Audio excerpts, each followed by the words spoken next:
Grabatzen ari garen unean arratsaldeko 6etatik 2 minutu igaro diren honetan, gaur hasiko den binakako Masters CaixaBank txapelketaren nondik norakoa, katarikoa eta pronostikoa egingo ditugu. Gogoratuko dugu, 7 bikote lehiatuko direla elkarren aurka, itzuli bakarreko multzo fase batean.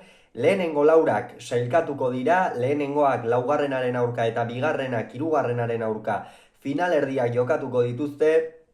Eta finala Nafarroa Arenan jokatuko da irailean, ohiko legez. Eta esan bezala aurten 7 bikote, aurten murriztu egin behar izan dute, txapelketa izan ere Nafarroa Arena data horietarako, edo berez aurre ikusten zen datetarako behintzat hartuta zegoen, eta ondorioz beste formatu batean egin behar izan dute txapelketa, baina urtengoa ere ederra izango da eta pronostikoak asmatzen ez da erraza izango.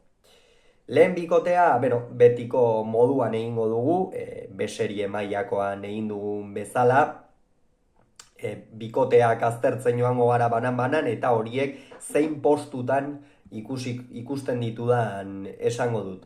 Lehenengoa, Altuna, hirugarrena eta Imaz.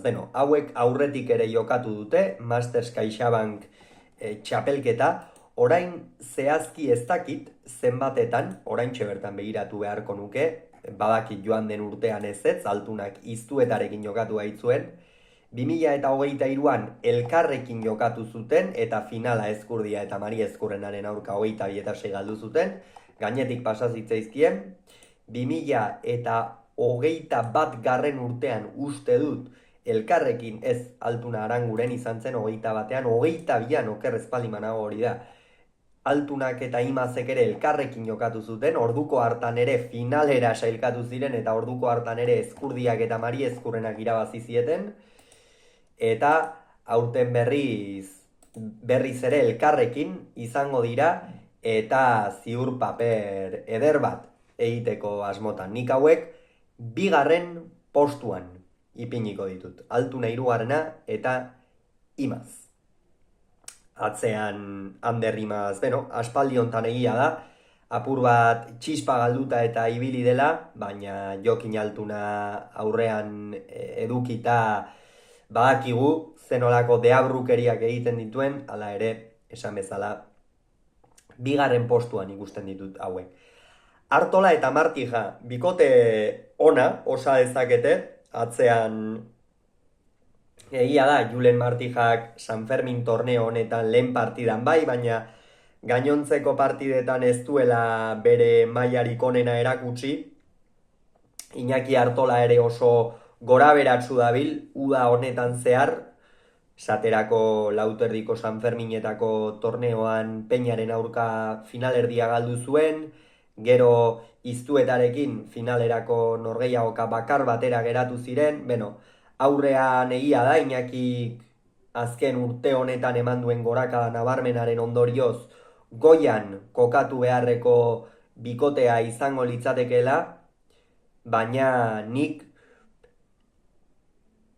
laugarren postuan jarriko ditut, Artola eta Martija bai, laugarren postuan. Elordi eta Albizu hauek ere 2023 urteko Mastersa elkarrekin jokatu zuten, ez zuten zorterik izan, atzean, Jonander Albizu azken bolada honetan nahiko fin ikusten dugu, egia da aurrekoan San Ferminetako partidan erabat gainditua izan zela, eta behar bada horrek erasan diezaioke, gerora ataundarrari, eta horregatik nik hauek 7. postuan ipiniko ditut.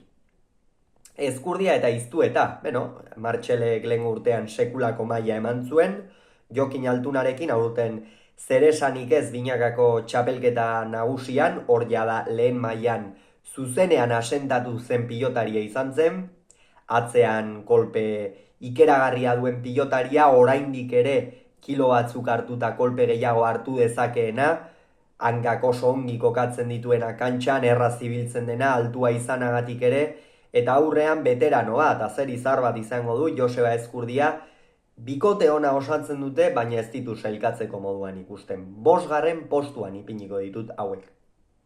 Jaka eta Zabaleta, niretzako lehen fase honetan favorito nagusiak. Ikusi besterik ez dago, Erik Jakak ze nolako txapelketa egin duen San Ferminetan. Ugarte mendiari nola lagundu dion eta nola irabazi duen. Eta naiz eta Mastersean beste gisa bateko aurkariak izango dituen, iruditzen zait Zabaletak ere txapelketa handia egin duela San Ferminetan eta lehen postuan jarri beharreko bikotea dela. Zabaletak atzean gehiengoan agindu egingo duelako eta jakak erakutsi duelako ze nolako boladan dagoen. Gainera, gaurko partida behar bada bere trampatxoa ere izan dezake, Pello Etxeberria jokatuko duelako Mari Ezkurrenarekin Zabalaren lekuan, baina hala ere jakak eta Zabaletak sekulako bikotea osatzen dute eta iruditzen zait lehen postuan nabarmen usteko bikotea dela. Larrazabal Rezusta. Iker Larrazabal ikusi dugu binaka jokatu izan duenetan ez dela oso fin ibili. Joan den urtean ere Rezustari asko kostazitzaion, posible da udan nolabaiteko partida karga handiagoa izateak eta ezkerrez soilik jokatzeak erasatea, eta horrek Larrazabali gehixeago laguntzea ekarriko lioke, eta ez dakit Larrazabal orainik horretarako prest dagoen. Horregatik, nik Larrazabal eta Rezusta 6. postuan jarriko ditut. Eta azkenik Zabala eta Mari Ezkurrena. Nik hauek, Artola eta Martija sailkatu ditugu, 3. postuan, 4. postuan, Zabala eta Mari Ezkurrena nik 3. Hala ere, gaur Zabalak ez du jokatuko, Pello Etxeberria izango da bere lekuan, eta ikeragarriko bikotea da, sailkapen guztia, bikote guztiak kontuan izanik eta bikote guztien kombinazioak begiratuta, inolako zalantzari gabe Zabala eta Mari Ezkurrena handieneko bikotea dira, baina baita ere asko galtzen dutenak, eta partida apur bat maldangora jartzen denean psikologikoki eustea kostatzen zaienak. Horregatik, 4. postuan ipiniko ditut, iruditzen zai sailkatuko direla, baina ea, ahal hori erakusten baldin badute, lehenengo bietan ere, inolako zalantzari gabe, baina nik 4. postuan jarriko ditut. Hauxe beraz, uste duguna, ea zer gertatzen den gaur jaka Zabaleta Pello Etxeberria Mari Ezkurrena.